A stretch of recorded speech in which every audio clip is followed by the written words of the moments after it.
يا هلا، عاملين ايه؟ الفيديو ده لاخواتي اللي بيلعبوا كوره او الرياضيين عامه، بس بالاخص لعيبه الكوره علشان دي حاجه انا بلعبها فحاسس قوي بالموضوع. فكنت عايز اتكلم في نقطه مهمه قوي، يعني لعيبه الكوره خلاص الدوري خلاص في رمضان ده، او خلاص كمان اسبوعين بعد رمضان خلاص، يعني فيجهز للموسم اللي جاي. ففي مده جميله، فتره كبيره انه يجهز للموسم اللي جاي ويشتغل على نفسه في حاجات تكون جابت نتيجه للموسم الجاي، ما يفكرش فيها في الموسم الجاي يشتغل عليها. النتيجه مش هتبقى زي ما انت فاكر، لازم يبقى وقت طويل وممارسه طويله فتلاقي النتيجه. اللعيبه بتتمرن، اي حاجه تتمرن عايزه نتيجه كمان اسبوع ويفضل يركز في نفسه، لا تشتغل من دلوقتي لحد الموسم الجاي. بالظبط 5 شهور 6 شهور لو عايز يعني. في الشغل هقوله لك ده لان انا عن تجربه بيه. والشغل ده اسمه البلايومتريكس. البلايومتريكس ده اشتغلته من سنتين مثلا، يعني فرق معايا بطريقه مش طبيعيه في الموضوع.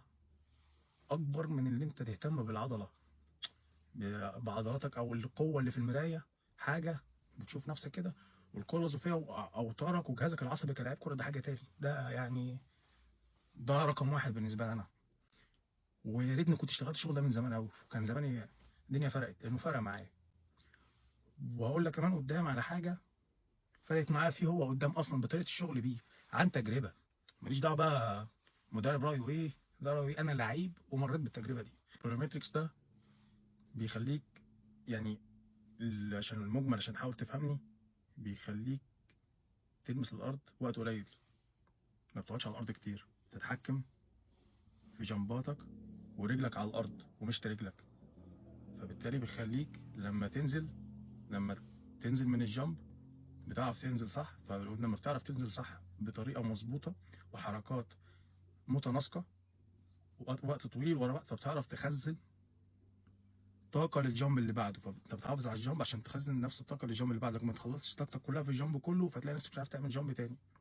تساعدك انك تخزن طاقه مرنه علشان تساعدك على الارتداد مره تاني للجامب تاني.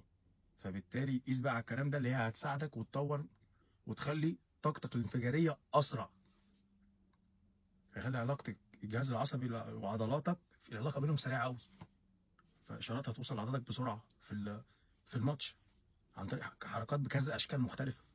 جسمك متعود على الحركات دي فالاشارات بتوصل بسرعه، ورجلك على الارض سريعه، يعني حتى في اصاباتك هتخف، حتى هتعرف تقع على الارض. تخيل انك هتعرف تقع على الارض من الجامب، من وقع هتعرف تمتص الارض زي ما بيقولوا بلغه الكوره، فاهم؟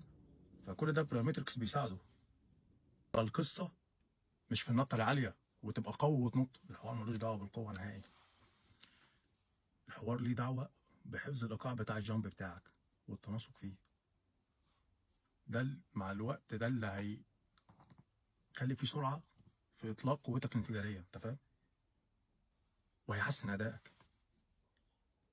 وقيس على ده، انا فعلا مريت علشان حتى يعني كان عندي الانكل بيجي لي على ساعات، لا الانكل قل قوي لما عرفت انزل ازاي على الارض وازاي مشط رجلي يتحكم في الارض عن طريق البايومتركس، تحسن عن طريق البايومتركس بطريقه مش طبيعيه. الانكل ازاي يلمس، حسيت بصوابع رجلي كلها ومشط رجلي مع الوقت، فبقى رجلي كلها قويه، ما بقتش بجري على حاجه معينه في رجلي، بقيت حاسس برجلي، بقيت اعرف اجري صح. فيعني في الكوره دايما يقول لك ازاي تطلع الجامب، ازاي ترفع ركبك وانت بتجري، محدش قالك ازاي تنزل من الجامب وازاي تنزل بركبك وانت بتجري. ده بجد. فانا لما عرفت ان على قد ايه مهم انزل ازاي زي ما انا بطلع، يعني ما حدش علمنا النزله في اي حاجه، دايما الطلعه دايما القوه، ما حدش علمنا الهبوط من الاخر من الحاجه، ما حدش علمنا ازاي تنزل تهدى. واللعيبه الجامده اللي بتشوفها دي ما هواش عنده باور الماتش كله، هو الراجل بيعرف يخزن طاقته على الماتش كله، فانت بتشوفه يعني يهدى ويروح كده، فاهم؟ زي السوسته، هي بتخليك زي السوسته، قيس على الماتش كله وعلى حركاتك في الماتش. لا البارامتركس ده كنز بالنسبه لي، ومش عارف هيوصل امتى للناس هنا، يعني بالذات اللعيبه اللي بتلعب الدرجات اللي تحت زينا. مش عارف، ما لقيتش حد حتى لفت نظر الناس ليه. واللي بيتكلم فيه ناس يعني ما لعبتش كوره برضه، فالناس مش مستوعبه الكلام او بيتكلم بطريقه مش فاهمها لعيبه الكوره في الشارع. يعني ايه بتكلم بطريقه الفيديو ده عشان عارف الناس هتفهمني. فالماتريكس عامه بتكلم في القصه دي. زود الجامب بتاعي تقريبا السنه اللي فاتت تقريبا 5 سم مثلا او 4 سم، مش مجمع، على حسب الكوتش اللي كنت بشتغل معاه، وتمام قوي. وعرفت اطلع والجامب عالي. حصل بقى تركايه بقى اللي هنا ايه، اللي استفدت بيها التجربه اللي حصلت لي في البرايومتريكس. لا يا معلم، لازم تفضل تشتغل بالشغل ده زي العربيه، عايز صيانه على طول كده. لازم تشتغل الشغل ده عشان جسمك يبقى مجمع الشغل ده دايما مذاكره.